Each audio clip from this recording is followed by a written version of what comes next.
안녕하세요. 오늘 저희가 함께 좀 깊이 파헤쳐 볼 자료는요. 존 로버트 맥닐의 모기 제국이라는 책입니다. 네, 부제가 데카리브 해의 생태와 전쟁 1620, 1914 이렇게 붙어 있죠. 맞아요. 이게 단순히 황열병, 말라리아 같은 병 이야기를 넘어서요. 이런 모기 매개 질병이 카리브해에서 벌어진 식민지 쟁탈전, 또 제국의 흥망에 결정적인 영향을 미쳤다. 이런 걸 추적하는 책이죠. 네, 그렇습니다. 그러니까 이번 탐구의 목표는 아주 작잖아요. 모기나 바이러스는 눈에 잘 보이지도 않고요. 근데 이런 작은 존재들이 어떻게 인간 역사의 그 큰 흐름을 바꿔놓았는지 그걸 맥닐의 아주 날카로운 분석을 통해서 한번 같이 보려는 겁니다. 총칼보다 더 무서웠던 질병의 힘, 이런 건가요? 그렇죠. 그리고 그게 오늘날 우리에게 뭘 시사하는지까지도 한번 짚어볼 생각입니다.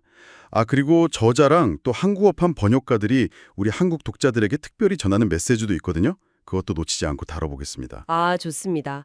시작하기 전에 그 저자 맥닐이 이 주제랑 처음 만난 이야기가 서문에 나오는데 이게 꽤 흥미롭더라고요. 네, 그 세비야 문서구 이야기. 맞아요. 1970년대 말이니까 꽤 오래전이죠. 스페인 세비야의 인디아스 종합 문서고, 거기서 이제 18세기 쿠바 자료를 연구하던 가난한 25살 대학원생이었대요. 네, 그렇죠. 근데 그 기록에 황열병이 얼마나 치명적이었는지 막 나오니까 그걸 보면서 그래도 나는 지금 모기 때문에 죽을 걱정은 없지 않은가 이렇게 스스로를 위안했다는 거예요. 하하. 좀 씁쓸하면서도 재미있는 일화죠. 어떻게 보면 그런 개인적인 경험이 이런 거대한 역사 연구의 출발점이 된 셈이니까요. 그러게요.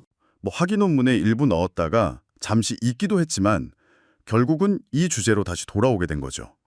다시 돌아왔군요. 네, 우연히 자기 글이 실린 걸 보고는 이거 제대로 한번 써봐야겠다 다짐하고 학회 발표도 하고 하면서 2004년부터 본격적으로 연구에 매달려서 이 책을 완성했다고 합니다. 굉장히 오랫동안 숙성된 연구라고 할 수 있겠죠. 와, 거의 20년 넘게 품고 있었던 주제네요. 그런 셈이죠. 그런데도 서문에서는 자기가 아직 못 본 자료도 많고 그래서 이 책을 덜 불완전한 책으로 내놓는다 이렇게 겸손하게 말하더라고요. 네, 학자의 어떤 겸허함이 느껴지는 부분이죠. 자, 그럼 그 덜 불완전한 통찰 속으로 한번 들어가 보죠. 맥닐이 이 책에서 던지는 가장 핵심적인 메시지 뭘까요? 여러 가지가 있지만 아마 가장 충격적이면서도 중요한 건 차등 면역, 그러니까 디퍼런셜 이뮤니티일 겁니다. 차등 면역이요? 좀 생소한데요. 네, 쉽게 말하면요. 카리브해라는 특수한 환경에서는 당신 피 속에 특정 질병, 예를 들어 황열병 항체가 있느냐 없느냐, 이 면역력의 차이가 군대의 규모나 무기의 성능보다 훨씬 더 중요했다는 거예요. 와, 면역력이 군사 혈력보다 강했다? 네, 이게 그냥 병에 걸리고 안 걸리고 수준이 아니라 전쟁의 승패를 가르고 더 나아가서는 사회 구조까지 완전히 뒤흔들었다는 거죠. 정말 놀라운 이야기네요. 그럼 맥닐은 인간 역사하고 이 자연 환경의 관계를 어떻게 보는 건가요? 보통은 인간이 역사를 만든다 이렇게 생각하잖아요. 맥넬은 그 유명한 칼 마르크스의 말을 살짝 비틀어서 이야기합니다. 인간은 스스로 역사를 만들지만 원하는 대로 만들지는 못한다. 다들 아는 말이죠. 네네. 근데 여기서 원하는 대로 만들지 못하게 하는 아주 결정적인 요인 중 하나가 바로 생태 환경, 특히 질병 환경이었다는 겁니다. 그러니까 인간이 뭔가 해보려고 해도 자연 환경, 특히 질병이 딱 한계를 지어줬다. 그렇죠. 카리브해에서는 인간들이 막 제국을 세우고 전쟁을 하고 역사를 만들려고 발버둥 쳤지만 결국에는 모기하고 바이러스가 허락하는 그 범위 안에서만 가능했다는 거죠. 굉장히 흥미로운 관점이네요. 근데 또 반대로 생각해보면 인간의 활동이 모기나 바이러스의 역사를 만들기도 했다는 거 아닌가요? 정확합니다. 바로 그 점도 맥닐이 강조하는 부분이에요. 예를 들어서 유럽인들이 돈 벌려고 아프리카에서 수많은 사람들을 노예로 데려오지 않았더라면 황열병이나 말라리아 같은 치명적인 바이러스나 기생충 자체가 아메리카 대륙으로 건너오기 어려웠을 거라는 거죠. 노예무역이 질병을 실어날랐군요. 네, 인간의 탐욕이 질병의 대륙 간 이동을 가능하게 한 거죠. 또 사탕수수 플랜테이션 같은 경제활동, 이게 돈이 되니까 막 밀림을 베어내고 농장을 만들었잖아요. 네. 그게 결과적으로 모기가 번성하기에 정말 최적의 환경을 만들어줘 버린 거예요. 의도하지 않았지만 모기에게 천국을 만들어준 셈이네요. 맞습니다. 그래서 맥닐은 질병 환경이라는 것이 그냥 순수한 자연 상태가 아니라 인간의 활동이 깊숙이 개입된 일종의 문화적 가공물이라고까지 이야기합니다. 문화적 가공물이라 심오한데요. 네. 그러니까 아주 작고 생각도 없는 것처럼 보이는 모기나 바이러스가 인간의 의도와는 전혀 상관없이 때로는 인간보다 더 강력하게 역사의 주연 배우가 될 수 있다는 것. 이게 이 책의 아주 중요한 핵심 중 하나입니다. 그렇군요. 그러면 구체적으로 그 카리브해 지역은 어떻게 그렇게 모기에게 유리한 환경이 된 건가요? 콜럼버스 이전과 이후가 아주 극적으로 달랐을 것 같은데요? 네, 2장에서 그 과정을 아주 상세하게 다루는데요. 콜럼버스 이후에 유럽인들이 들어오면서 가져온 구대륙 질병들 있죠. 천연두, 홍역 같은 거요. 네? 아메리카 원주민들은 면역이 전혀 없었을 테고요. 그렇죠. 그래서 아메리카 원주민 인구가 그야말로 급감합니다. 이건 인류 역사상 최악의 인구학적 재앙이라고 불릴 정도였어요. 특히 카리브해 섬 지역의 원주민 문화나 유전적 유산은 거의 다 사라져버렸다고 봐도 무방할 정도였죠. 그 빈자리를 이제 유럽 제국들이 서로 차지하려고 막 싸우기 시작한 거군요. 맞습니다. 스페인, 포르투갈이 먼저 시작했고 나중에는 프랑스, 네덜란드, 영국까지 가세해서 이 중요한 지역을 놓고 정말 치열하게 각축전을 벌였죠. 근데 그 과정에서 카리브해 생태계가 확 바뀌었다는 거죠? 네, 결정적인 건 바로 설탕이었습니다. 설탕. 사탕수수가 유럽에서 엄청난 돈이 되니까 이걸 재배하려고 카리브해 섬들의 숲을 대규모로 베어내기 시작했어요. 아, 삼림 벌채가 심했군요. 네, 이게 모기의 서식 환경을 완전히 바꿔놓는 결과를 가져왔습니다. 삼림 벌채 외에 또 뭐가 있었을까요? 물 저장 방식의 변화도 중요했다고 책에서 본 것 같은데요? 깨진 항아리 조각 같은 거요. 아, 네, 그거 아주 중요한 포인트입니다. 숲이 사라지고 플랜테이션 농장에 들어서니까 땅에 물이 고이기 쉬워졌겠죠? 네, 그렇죠. 거기다가 당시에는 물을 저장하거나 여러 용도로 쓰던 도자기 같은 것들이 깨지면 그냥 버리는 경우가 많았는데 이런 깨진 도자기 파편이나 버려진 용기들의 빗물이 고이면 이게 황열병을 주로 옮기는 이지크 순목이 있죠. 아에데스 아이깁티. 이 모기에게는 정말 완벽한 산란 장소가 된 거예요. 맙소사, 모기 전용 인큐베이터네요. 그렇죠. 심지어 저자는 그 깨진 도자기 안에 남아있던 설탕 찌꺼기 같은 것들이 물에 녹아서 모기 유충의 먹이가 되는 박테리아가 번식하는 걸 도왔을 가능성까지 조심스럽게 제기합니다. 와, 정말 모기를 위한, 모기에 의한 모기의 환경이 만들어진 거네요. 그렇죠. 그야말로 맞춤형 환경이 된 거죠. 여기에 또 사람과 동물의 유입도 큰 영향을 미쳤고요. 아, 사람과 동물도요? 네. 설탕 경제가 돌아가려면 노동력이 필요하니까 아프리카에서 노예들을 엄청나게 데려왔고 또 유럽 이주민들도 계속 들어왔잖아요. 이렇게 늘어난 인구는 모기에게는 아주 풍부한 피공급원이 되어주었죠. 뜯어먹을 사람이 많아진 거네요. 그렇죠. 심지어 아프리카에서 배를 타고 올 때 원숭이 같은 동물들이 함께 건너왔을 가능성도 제기됩니다. 일부 아프리카 원숭이는 황열병 바이러스의 자연 숙주거든요. 아, 바이러스 저장고 역할까지 했을 수도 있겠군요. 네. 그리고 항구나 배에 있던 물 저장통 같은 것들도 모기가 알을 낳고 다른 지역으로 퍼져나가는 데 중요한 인큐베이터 역할을 했다고 보고요. 결국 보면 인간의 경제 활동이 전혀 의도치 않게 모기와 질병의 제국을 건설하는 토대를 착실하게 쌓아올린 셈입니다. 와, 이런 상황에서 이제 황열병이나 말라리아 같은 열병이 한번 돌기 시작하면 당시 의학 수준으로는 정말 속수무책이었겠어요. 3장 제목이 치명적인 열병, 치명적인 의사던데요? 네, 제목이 모든 걸 말해주죠. 당시 유럽 의학은 고대 그리스 갈레노스 때부터 내려온 체액설에 기반을 두고 있었어요. 아, 4가지 체액의 균형 그런 거요? 맞아요. 혈액, 점액, 황담즉, 흑담즉. 이 4가지 체액의 균형이 깨지면 병이 생긴다고 봤는데 이게 황열병이나 말라리아 같은 열대 감염병에는 전혀 도움이 안 됐습니다. 전혀요. 네, 오히려 균형을 맞춘답시고 피를 뽑는 사혈요법 같은 치료를 했거든요. 헉, 피를 뽑아요? 네, 이게 환자의 상태를 더 악화시켜서 오히려 더 빨리 죽게 만드는 경우가 허다했다고 합니다. 아니, 아픈 사람 피를 뽑으면 어떡해요. 정말 끔찍했겠네요. 책에 보니까 당시 의료 불신을 보여주는 사례들도 꽤 나오던데요. 아주 생생하게 나옵니다. 병원에 가면 죽을 거라고 입원을 거부한 병사 이야기라던가 의사들이 다 떠나고 나서야 겨우 살았다고 증언하는 사람이라던가 심지어 어떤 농장주는 돌팔이 의사들이 인구를 말살하고 있다고 막 비난하기도 하고요. 당시 기록에는 의사들에 대한 불신과 공포가 아주 널리 퍼져 있었던 것 같아요. 군대 의료는 더 심각했다면서요? 네, 군 의료는 더 엉망이었다고 해요. 군의관 자격 심사도 굉장히 허술했고 병원 시설은 부족하고 위생 상태도 안 좋아서 군인들은 병원을 묘지로 가는 대기실 정도로 여겼다고 하죠. 요지로 가는 대기실이라니. 이런 상황이라면 차라리 뭐 전통적인 방식이나 민간요법 같은 게 더 효과적이었을 수도 있겠네요. 실제로 그런 경우가 꽤 많았다는 점이 또 흥미로운 지점입니다. 맥닐은 당시 기록들을 통해서 아프리카나 카리브 지역 출신 여성들의 간호 방식, 그들이 사용했던 치료법들이 유럽 의사들의 처방보다 훨씬 효과적이었던 사례들을 발굴해서 보여줍니다. 그래요? 네, 예를 들어서 우리가 잘 아는 영국 해군의 영웅 넬슨 제독 있죠?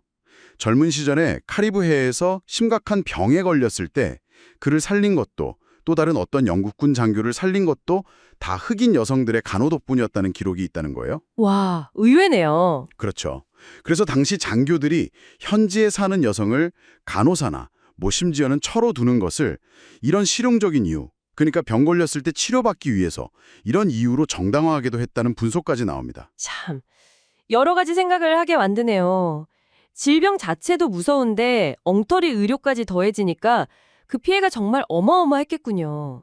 이게 실제 역사에서는 어떤 결과를 낳았는지 구체적인 사례들을 좀 더 볼까요? 특히 그 식민지 개척 실패 사례들이 눈에 띄던데요. 네, 아주 극적인 사례들이 많죠. 17세기 말에 스코틀랜드가 야심차게 추진했던 다리엔 계획이 대표적입니다. 지금의 파나마 지역 쪽에 무역 거점을 만들려고 했거든요. 아, 스코틀랜드도 식민지 개척을 시도했었군요. 네, 2차례나 탐험대를 보냈는데 결과는 정말 처참했습니다. 도착한 지 얼마 안 돼서 열병, 아마도 황열병과 말라리아의 조합이었을 텐데 이 병이랑 또 설사 같은 걸로 사람들이 막 죽어나간 거예요. 기록에 보면 하루에 10명에서 12명씩 죽어나갔다고 할 정도였으니까요. 하루에 10명 이상이요? 네, 그래서 파견된 인원의 절대 다수가 사망하고 스코틀랜드의 꿈은 완전히 산산조각 나고 말았죠. 모기 때문에 나라의 꿈이 좌절된 거네요. 프랑스의 크루 식민지 1763-14는 이거보다 더 끔찍했다고 하던데요. 아, 쿠르는 정말 재앙 그 자체였습니다. 당시 프랑스의 실세였던 슈아졸 공작이라는 사람이 북미에서 캐나다를 영국에 뺏겼잖아요. 그걸 만회하려고 남미 가이아나에 백인 정착민으로만 이루어진 열대 퀘벡 같은 걸 만들려고 했어요. 야심찬 계획이었네요. 그랬죠. 근데 문제는 너무 짧은 기간 동안 면역력에 전혀 없는 유럽 이주민, 주로 알자스나 라인란트 출신들이었는데 이 사람들을 1만 4천 명이나 너무 무리하게 보낸 거예요. 준비도 없이 보냈군요. 네, 열악한 환경에 식량도 부족하고 의료 지원도 거의 없는 상태에서 악성 열병이 창궐한 거죠. 불과 1년 남짓한 기간 동안 사망자가 1만 1,000명이 넘었습니다. 사망률로 치면 85%에서 90%에 달했어요. 85%요? 거의 다 죽었네요. 네, 아메리카 식민 역사상 최악의 인명손실 중 하나로 기록될 정도입니다.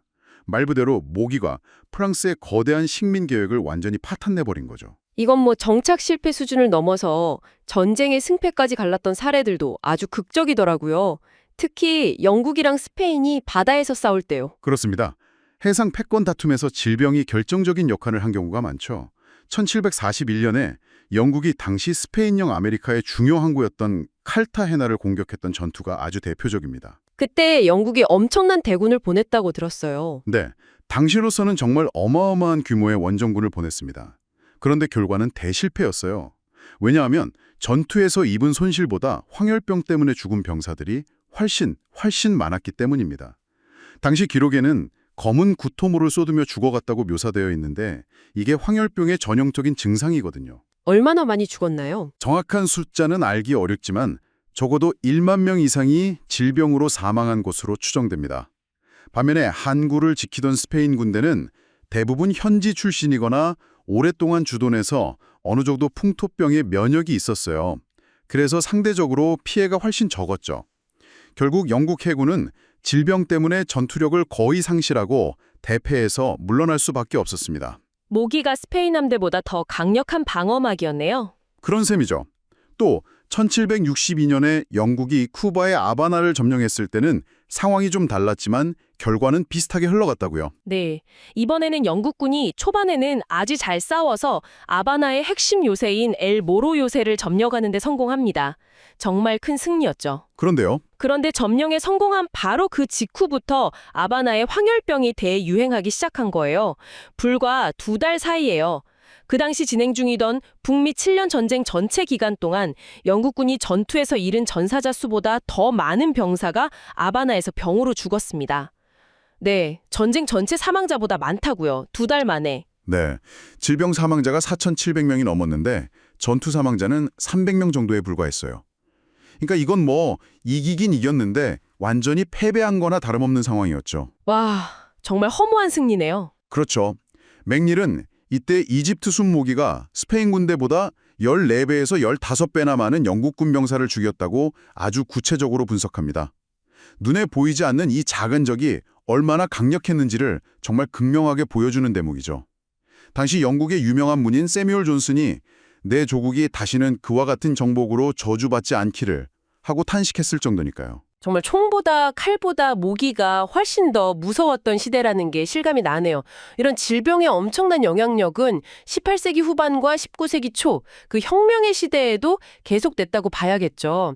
미국 독립전쟁부터 남미 독립까지 쭉 이어지는 거예요. 네, 맞습니다.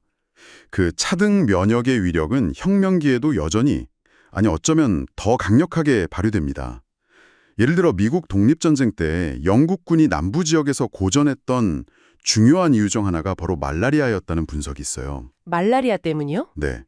영국 본토나 또 영국이 고용한 독일 헤센 출신 용병들은 미국 남부의 풍토병인 말라리아, 특히 3.1열이나 열대열 말라리아에 면역이 전혀 없어서 아주 취약했습니다.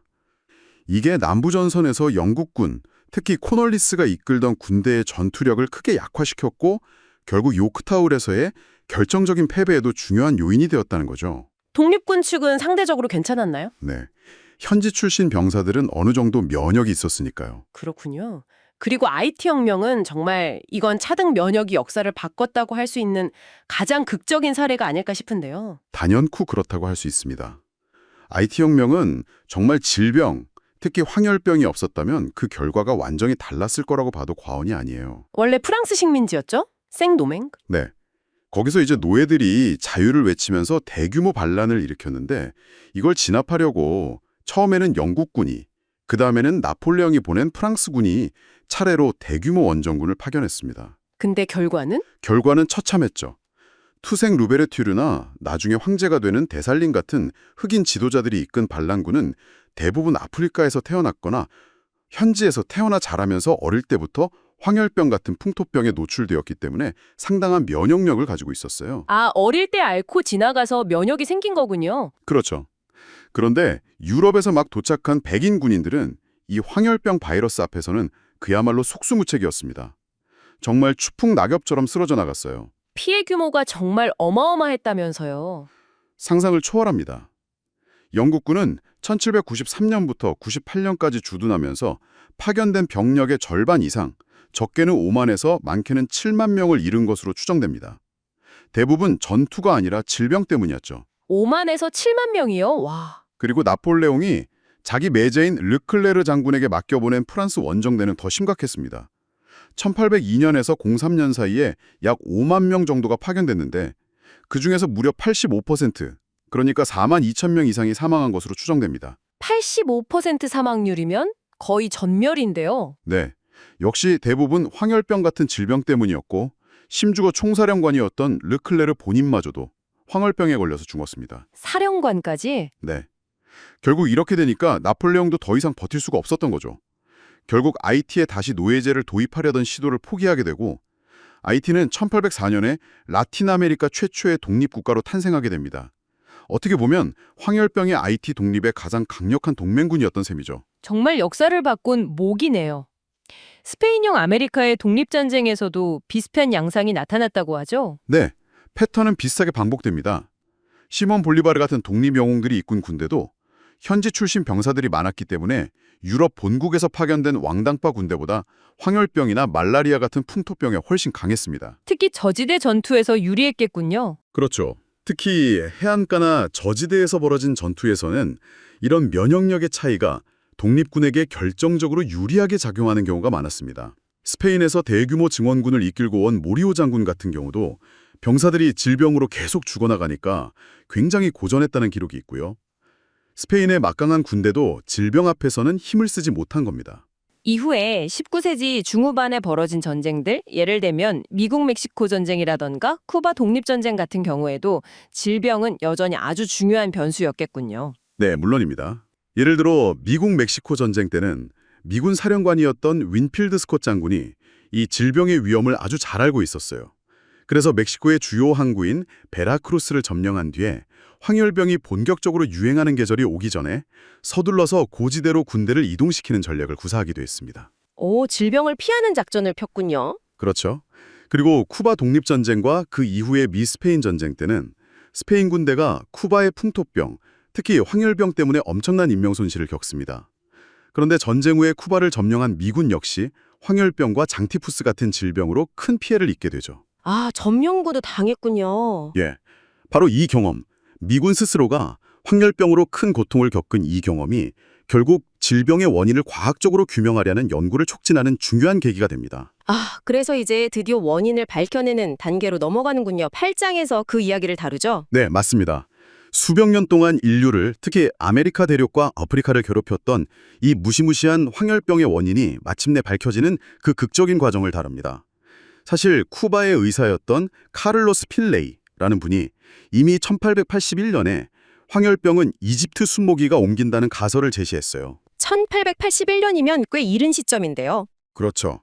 상당히 선구적인 생각이었는데 당시에는 뭐랄까 크게 주목받지는 못했습니다. 증거가 부족하다는 이유도 있었고요. 아쉽네요. 그 가설이 그럼 어떻게 증명된 건가요? 그게 증명된 것은 20세기가 시작되던 1900년 미 육군이 쿠바에 파견한 특별위원회, 바로 월터 리드 위원회를 통해서였습니다. 아, 월터 리드 들어본 것 같아요. 네, 이 위원회가 쿠바 하바나에서 지금 기준으로 보면 윤리적으로 상당한 논란의 소지가 있는 방식이긴 했지만 지원자들을 대상으로 한 인간 실험을 통해서 필레이의 가설, 즉 모기가 황열병을 매개한다는 것을 결정적으로 입증해냅니다. 인간 대상 실험이요? 위험했을 텐데요. 네, 실제로 실험에 참여했던 사람들 중에는 황열병에 걸려 사망한 경우도 있었습니다. 그래서 이 과학적 발견 뒤에는 이름 모를 지원자들의 용기와 희생이 있었다는 점도 우리가 꼭 기억해야 할 부분이라고 맥닐은 강조합니다. 그렇군요. 그렇게 원인이 밝혀지니까 이제 싸움의 양상이 완전히 달라졌겠네요. 그렇죠. 이제 적이 누군지 알게 된 거잖아요. 보이지 않는 바이러스가 아니라 그 바이러스를 옮기는 모기라는 명확한 적이 생긴 거죠. 드디어 방제의 시대가 열린 겁니다. 여기서 이제 윌리엄 고카스라는 인물의 활약이 정말 대단했다고 하죠. 네, 빼놓을 수 없는 인물이죠. 원래 군의관이었던 윌리엄 고카스는 월터 리드의 연구 결과를 바탕으로 해서 먼저 아바나에서 그리고 나중에는 그 유명한 파나마 운하 건설 현장에서 대대적인 모기 박멸 작전을 지휘합니다. 어떤 방법들을 썼나요? 집집마다 방충망을 설치하게 하고 모기가 알을 낳을 만한 무릉덩이는 다 메우거나 없애고 무릉덩이나 저장 융기에는 기름을 부려서 유충이 숨을 못 쉬게 만들고 또 집 안팎으로 훈중 소독을 실시하는 등 모기가 번식할 수 있는 환경 자체를 없애버리는 데 집중했죠. 정말 샅샅이 다 뒤졌네요. 네, 그 결과는 정말 놀라웠습니다. 아바나에서 황열병 발병률이 극적으로 감소했고 파나마 운하건설 현장에서도 말라리아와 황열병으로 인한 사망률이 크게 줄어들었습니다. 이게 결국 파나마 운하건설 성공의 결정적인 열쇠가 된 거고요. 그렇습니다. 그 이전에 프랑스가 파나마 운하건설에 도전했다가 실패했던 가장 큰 이유 중 하나가 바로 이 질병 문제였거든요. 황열병과 말라리아로 노동자들이 너무 많이 죽어나가서 공사를 계속할 수가 없었던 거예요.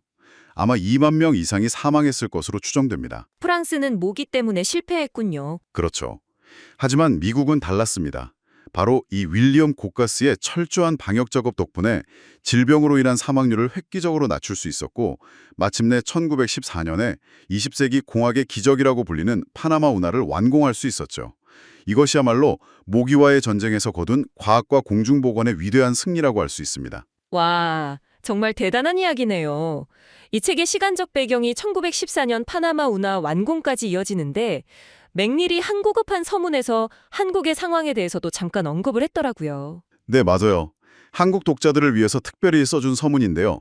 한국에서는 황열병은 토착화된 적이 없지만 말라리아는 오랫동안 토착 질병이었다는 점을 지적하죠. 아, 우리나라 말라리아 역사요? 네, 특히 한국전쟁 때 아주 급증했다가 그 이후에 정부와 보건당국의 지속적인 방역 노력으로 크게 줄어서 거의 박멸 단계까지 갔었다고요. 그런데 최근에 다시 DMZ 인근 지역을 중심으로 말라리아가 발생하고 있다는 점 또 언급합니다. 아, 그 휴전선 말라리아 말씀이시군요. 네. 그러면서도 전반적으로 보면 지난 70년 동안 한국은 모기맥의 질병의 위험이 세계적으로 상당히 낮은 안전한 국가 중 하나였다고 평가를 합니다. 댕기열 같은 경우도 아직 토착화된 전파 사례는 없고요. 그렇군요. 책의 결론 부분에서는 결국 이 질병과 생태 환경이라는 것이 인간의 역사와 사회를 얼마나 깊고 근본적으로 형성해 왔는지, 특히 그 차등 면역이라는 개념이 정치적, 군사적 결과에 미친 엄청난 영향을 다시 한번 강조하죠. 네, 그게 핵심 메시지입니다. 하지만 20세기 들어서는 상황이 좀 달라졌다고도 이야기하고요. 맞습니다. 20세기 이후 의학과 공중보건이 눈부시게 발전하면서, 즉 보건혁명이 일어나면서 질병으로부터의 보호라는 것이 이제는 개인의 면역력이나 과거 경험보다는 그 사회 전체의 분화, 공중보건 시스템의 수준에 더 좌우되는 시대로 변화했다는 점을 지적합니다. 아, 그러니까 예전처럼 어느 지역 출신이냐에 따라서 생사가 갈리는 그런 극단적인 차이는 좀 줄어들었다는 거군요. 네, 그렇죠.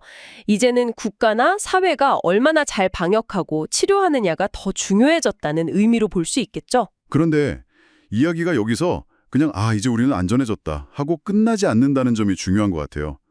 이 책의 한국어판 번역가분들이 옴기니의 글에서 던지는 질문이 상당히 의미심장하게 다가오더라고요. 바로 기후변화 시대의 모기 문제입니다. 번역가들이 요즘 우리가 피부로 느끼고 있는 문제, 그러니까 기후변화 때문에 한반도에서도 모기의 활동 기간이 눈에 띄게 길어지고 있다는 점을 지적하잖아요. 네, 실제 사례도 들었죠. 늦가을인 11월에도 모기가 활동하는 사진 2024년을 보여주면서요. 그렇죠. 이게 단순히 가을에도 모기가 있네 하는 수준의 문제가 아니라 과거에는 없었던 새로운 종류의 모기맥의 감염병이 우리나라에서도 토착화되거나 유행할 수 있는 위협으로 이어질 수 있다는 경고인 거죠. 생각해보면 요즘 제주도에서 아열대성 어종이 잡히고 사과 재배지가 점점 북쪽으로 올라가는 것처럼 한반도 생태계 자체가 변하고 있다는 증거들이 많잖아요. 모기라고 예외는 아니겠네요. 바로 그 점입니다.